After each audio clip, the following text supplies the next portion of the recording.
Hello, I'm on the trail of a very rare particle, only recently discovered, the Higgs boson. I'm going to follow in the footsteps of this discovery, starting by looking at hints of strange phenomena in particle physics. Then we'll look at how scientists search for this particle using the Large Hadron Collider and the experiments there. Then we'll look at the evidence that we really have discovered the Higgs boson, and we'll ask, what's next to discover? So join me on this adventure as we go on the hunt for the Higgs.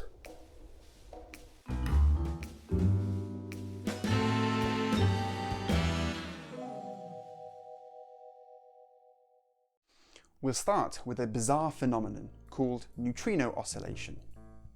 Neutrinos are interesting particles that only very rarely interact. Right now there are huge numbers of neutrinos raining down on the Earth. Most of them simply pass through the entire planet. Some of these neutrinos originate from outside our galaxy, but many are produced much closer to home, inside our very own star, the Sun. In fact, if you were to hold up your thumb towards the Sun, warning, do not look at the Sun. It will melt your face like the bad guys from Indiana Jones. Okay, it won't be that bad, but it's a nuclear reactor. Don't look directly at it. Tens of billions of neutrinos from the Sun would pass through your thumbnail every second.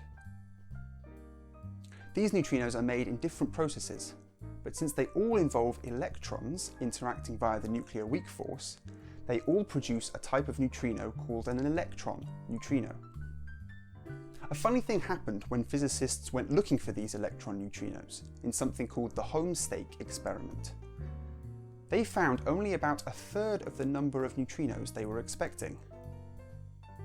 Now at the time, it wasn't clear if these neutrinos were actually missing or our understanding of the Sun was wrong.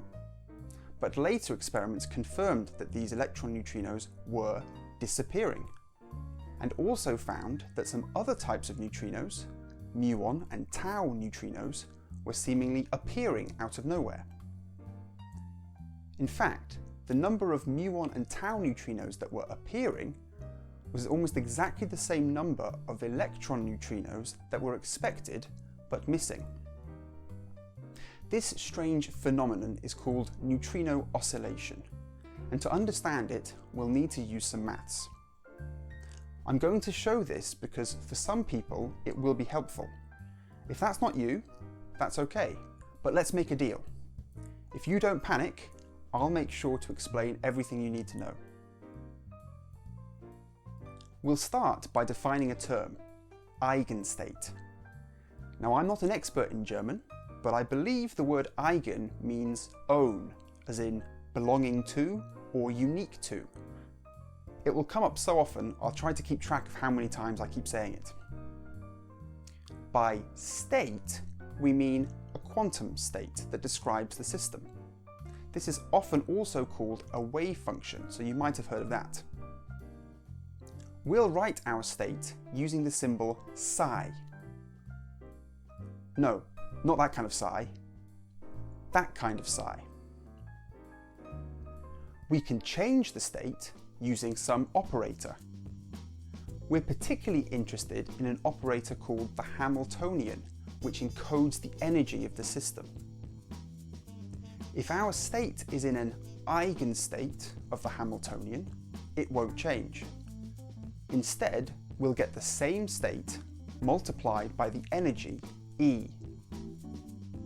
Now this equation is called the time-independent Schrödinger equation. But since we're talking about neutrinos changing in time, we need the time-dependent Schrödinger equation, which looks like this. Now don't panic, we've added some strange symbols here, but we're not going to dwell on them for too long. For instance, I is the imaginary number. Don't worry too much about what that means for now. This h bar is the reduced Planck's constant. It's a very small number and it comes up all the time in quantum physics, just like the number pi comes up when you're talking about circles. The d and dt part you might recognise if you've taken calculus. This means the rate of change of the state with time. So this time-dependent Schrödinger equation describes how a state changes in time in terms of the Hamiltonian.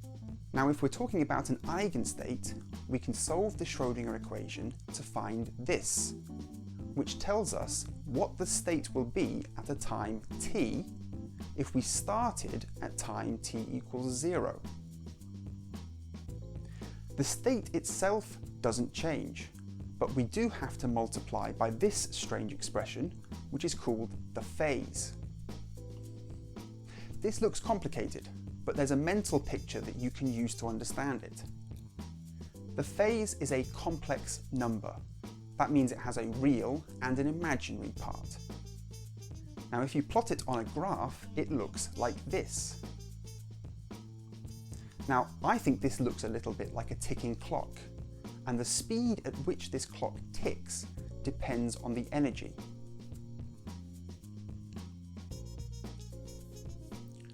To see why this matters, let's use a famous thought experiment, Schrödinger's cat. We'll imagine that we've put a cat in a box. Now, don't worry, I'm not actually in favour of putting cats in boxes. In our thought experiment, let's assume that the state of the cat is alive when we close the lid, but that alive is not an eigenstate of the Hamiltonian. Quantum mechanics tells us that we can write alive as a superposition or mixture of eigenstates. So let's say that we have two eigenstates, B and C, and then we can write the alive state like this, where little b and little c are the fractions of the eigenstates that are going into the mixture. Now again, we solve Schrödinger's equation to find the state at a later time.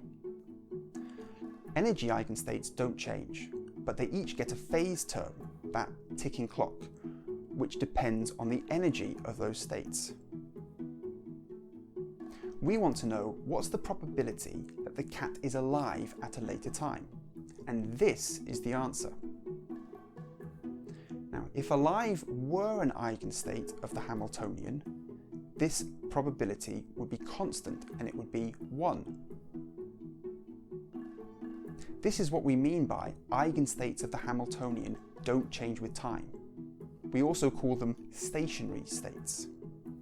However, if the alive state is a 50-50 mixture of the eigenstates B and C, then the probability that the cat is alive at a later time does change with time. You might recognize this cosine function from trigonometry, and plotted on a graph, it looks like this. The oscillation you can see here is because the two phase terms, those ticking clocks, are ticking at different speeds because the states have different energies. Now perhaps you can already see what this has to do with neutrino oscillations. Energy eigenstates don't change with time. Actually, in particle physics, where we use quantum field theory instead of quantum mechanics, we say that mass eigenstates don't change with time. Remember, Einstein's famous equation E = mc² tells us how to relate energy and mass. So, electron neutrinos are not mass eigenstates. This means when you make an electron neutrino, the probability that you detect it later as an electron neutrino changes with time. Now, a similar process happens with quarks, or quarks, depending on how you pronounce them. These are the building blocks of protons and neutrons. In experiments like the Cronin and Fitch experiment, they observe similar oscillations, which shows that the quark weak eigenstates are not pure mass eigenstates. Instead, they're a mixture or superposition of mass eigenstates. This mixture is encoded in the CKM matrix, which stands for Kabibo, Kobayashi, Maskawa.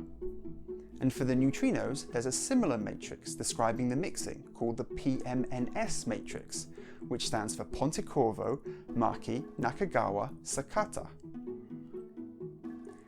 Many physicists have worked on and are still working on measuring the parameters in these matrices more and more accurately. So what does this have to do with the Higgs? Well, something strange is going on here with the way that fundamental particles get their mass. There's actually some uncertainty right now about how neutrinos get their mass, but we can say with far more certainty that all of the other fundamental particles get their mass through a process called the Higgs mechanism. And that's what we're going to learn more about in the next video. Let's quickly recap. Energy mass eigenstates don't change with time. Electron neutrinos are not mass eigenstates, which means that the probability that they are detected later as electron neutrinos oscillates. This means that something strange is going on with the way that particles get their mass, and this points us to the Higgs mechanism. To understand the Higgs mechanism, we're going to have to talk about symmetries and symmetry breaking, and that will be our topic for the next video. But for now, thanks so much for watching. Let me know what you think in the comments, your thoughts and questions, and until next time, it's goodbye from me. Goodbye.